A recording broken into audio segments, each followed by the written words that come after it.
There was never a country called Greece, not in the ancient world. The thing you picture, one proud nation of philosophers and heroes, is a fantasy. What actually existed was more than 1,000 separate little states, most of them the size of a town, and most of them at war with each other. They shared a language and gods and still despised one another. An Athenian and a Spartan agreed on almost nothing and would sooner kill each other than unite. The idea that they were one people is something we invented, looking back long after they were all dead, and almost everything you were taught about them comes with a catch. Their famous democracy excluded around 9 out of 10 people who lived under it. Their wisest city executed its wisest man, and their golden age was built on more slaves than citizens. Here is the mystery. These quarreling little towns lost almost every war that mattered. They were conquered by Macedonians, then swallowed by Rome, and yet 2,500 years later, you still think in Greek. Your democracy, your theatre, your logic, your science, all of it born in a place that lost. How? Start long before any of that. The first great civilization in the Greek world was not even Greek. On the island of Crete, a people we call the Minoans built palaces with running water and flushing toilets 1,000 years before Athens existed. And we still cannot read their writing. On the mainland rose the Mycenaeans, warlords in stone fortresses so massive that later Greeks assumed giants had stacked the blocks.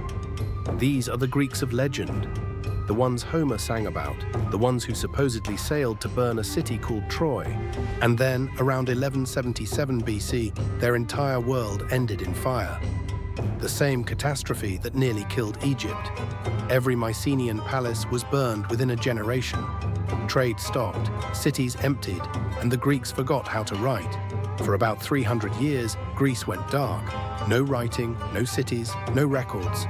People lived in villages among ruins they could not explain, telling stories about a lost age of heroes that grew taller every time it was told. That silence is why we still call it the Greek Dark Age. Then, around 800 BC, they came back. They borrowed an alphabet from Phoenician traders and improved it by adding vowels, creating the ancestor of the letters you are reading right now. And they wrote down the stories first. The Iliad and the Odyssey. Greece learned to write again in order to remember what it had lost. And they invented the thing that made Greece, the polis, the city-state, a single town, its farmland, and its own laws, fiercely independent, run by its own citizens. Not a country, 1,000 tiny countries. And the competition between them lit a fire that burned for 4 centuries. There were too many people and too little farmland, so they sailed. Greeks planted colonies on every coast from Spain to the edge of Russia. Marseille is Greek, Naples is Greek. Istanbul began as a Greek town. The Greek world was never a place. It was a web scattered across a sea, and 2 cities grew larger and stranger than all the rest. And they became opposites in every possible way. One built the most feared army the Greek world ever saw. The other built something no one had ever tried. To understand Greece, you have to understand both of them. Start with the terrifying one. Sparta had a problem. It had conquered its neighbors and enslaved an entire population, the Helots, who outnumbered Spartans by about 7 to 1. Imagine living your whole life surrounded by people you have enslaved, who want you dead. Sparta's answer was to turn every citizen into a soldier permanently. A Spartan baby judged weak was reportedly left to die. At 7, boys were taken from their mothers and put into a brutal state school called the Agoge. They were starved so they would learn to steal, and beaten if they were caught, not for stealing, but for being caught. The city was the family now. The result was the most disciplined infantry in the world. Spartans did not fear death, they were raised for it. Their mothers reportedly told them to come home with their shield or on it. And every year, the state formally declared war on its own slaves, so that killing one was never murder. Sparta was a beautiful, monstrous machine. Now the other city. Athens went the opposite direction and made a bet no one had ever made. That ordinary men, farmers, potters, sailors, could rule themselves with no king at all. They called it democracy, rule by the demos, the people. And it was as radical as it sounds. Real democracy, far more direct than ours. Citizens voted in person on the laws themselves. Most public officials were not elected. They were chosen by lottery because election favored the rich and famous, and they thought that was corruption. Any citizen might run the city next month, picked at random, like jury duty. But here is the catch nobody mentions. To vote in Athens, you had to be an adult male citizen, not a woman, not a slave, and there were tens of thousands of them. Not a foreigner, even one born there. Add it up, and the great Athenian democracy gave power to maybe one person in 10. It was ruled by the people, if you narrowed the meaning of people brutally, and this democracy had a weapon. Once a year, Athenians could vote to exile any man they wanted. For 10 years, no crime required, no trial. They scratched his name on a piece of broken pottery, an ostrakon, which is where we get the word ostracize. Too popular, too clever, too rich. The crowd could simply erase you, and then, while these little cities squabbled, the largest empire the world had ever seen looked west and decided to swallow them. Persia. It stretched from India to Egypt, ruled tens of millions, and to the king of Persia, the Greeks were a handful of rebellious villages on the edge of the map. He barely had to try. In 490 BC, a Persian army landed at Marathon near Athens. The Athenians were outnumbered and alone, so they did the insane thing. They charged. Heavy Greek infantry smashed into the lighter Persian line and broke it. A runner supposedly carried the news to Athens, gasped victory, and dropped dead. We still run the distance he ran. 10 years later, the Persians came back to finish it, and this time the king came himself. Xerxes, with an army so large that ancient writers claimed it drank rivers dry. He bridged the sea between Asia and Europe with boats and marched an empire into Greece. And most Greek cities surrendered or ran. But at a narrow pass called Thermopylae, a Spartan king named Leonidas and around 300 Spartans with a few thousand allies chose to stand. For 3 days they held the pass and killed Persians by the thousand in that bottleneck, until a traitor showed the Persians a path around the mountain. Leonidas sent the other Greeks away and stayed with his Spartans to die, to buy time and to make a point that would echo for 2,500 years. They were annihilated to the last man. They lost the battle completely, and they became the most famous soldiers who ever lived. Then Athens gambled everything on its navy. It lured the giant Persian fleet into the narrow straits of Salamis, where numbers meant nothing, and destroyed it. Xerxes watched his armada burn from a throne on the shore. The invasion broke. A few small cities had beaten the largest empire on earth, and they knew it. What came next is why you have heard of Greece at all. Athens, victorious and suddenly rich, exploded into the most creative 50 years in human history. Under a leader named Pericles, they crowned their sacred rock with a temple of white marble, the Parthenon, and that was the least of it. They invented theater as we know it. Tragedy and comedy, performed to audiences of thousands, plays still staged today. They invented history, a man named Herodotus deciding to investigate why things happened instead of blaming the gods. The word history is just his Greek word for inquiry. And in the marketplace, a barefoot stonemason named Socrates started asking simple questions that destroyed people. What is justice? What is good? He proved that the most confident men in Athens could not define the words they lived by. He wrote nothing down. He just asked, and it made him the most annoying and eventually the most dangerous man in the city. But the Golden Age had a poison in it.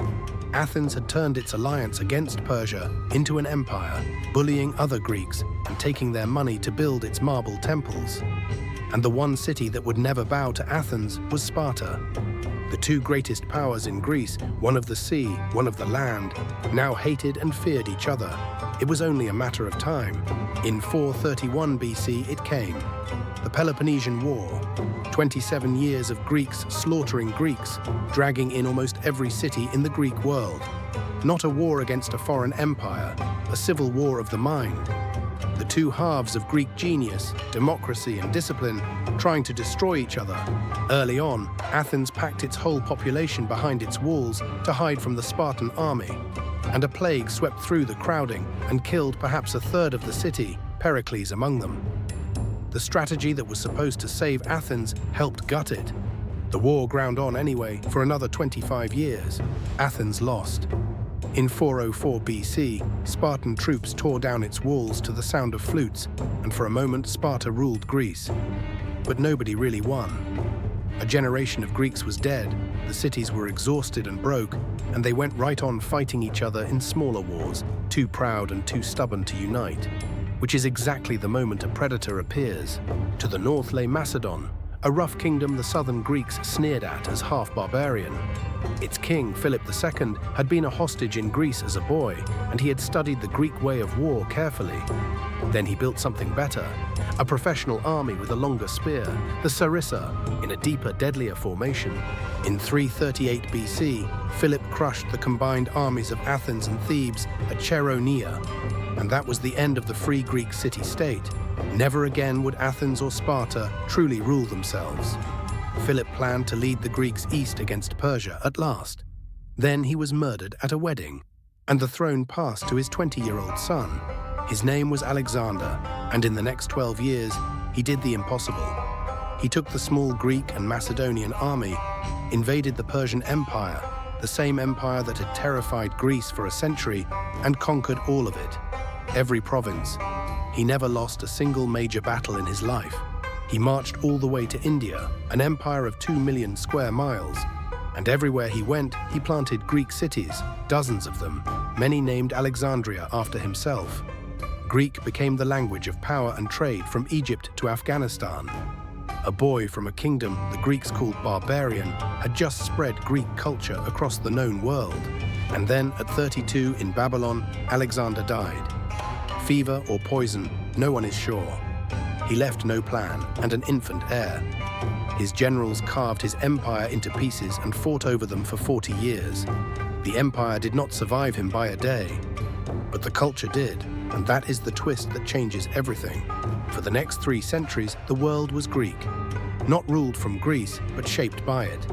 This is the Hellenistic age. Kings in Egypt and Syria and Bactria spoke Greek, built Greek libraries, funded Greek science. In Alexandria, scholars measured the size of the earth and got it nearly right. Greek learning went further after Greece lost its freedom than while it had it. But a new power was rising in the West, one that did not care how brilliant you were if it could beat you in a fight. Rome. City by city, Rome absorbed the exhausted Greek world. In 146 BC, the same year it burned Carthage, Rome crushed the last Greek resistance and made Greece a province. Militarily, the Greek story was over, except something strange happened in the ruins. The Romans, who had just conquered Greece, fell completely in love with it. They copied Greek statues, hired Greek tutors for their children, worshipped Greek gods under Roman names, and rebuilt their whole idea of art and thought around Greek models. The winners started imitating the losers. A Roman poet named Horace summed it up in one line that explains the entire ancient world. Captive Greece took captive her savage conqueror. Greece lost every battle and won the only war that lasts. It conquered the mind of Rome, and Rome in turn conquered the world and carried Greek ideas into every corner of it. From Rome, Greek thought passed to the whole of Europe, and when Europe forgot it, Islamic scholars preserved and expanded it, and handed it back centuries later to spark the Renaissance. Every time the Western mind was reborn, it reached back to the same handful of Greek towns for the spark, which answers the question we started with. How did 1,000 quarrelling towns that lost every war end up owning the Western mind? Precisely because they were never one country. A single Greek state might have made you obey. 1,000 competing ones, arguing endlessly, made you think. The chaos was the engine, and they never really left. Democracy, philosophy, physics, politics, theater, idea, music. Every one of those words is Greek. You did not learn about the Greeks.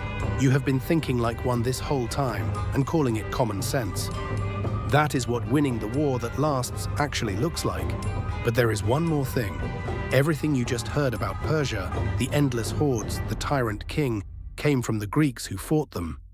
The losers of that story were the largest, richest, most tolerant empire the ancient world had yet produced, and history let their enemies write them down as villains. The empire that invented the highway, the postal service, and human rights charters 1,000 years before anyone else. The empire that freed the Jews from Babylon, told from its own side, for once, and not by the Greeks who feared it. That is the next story.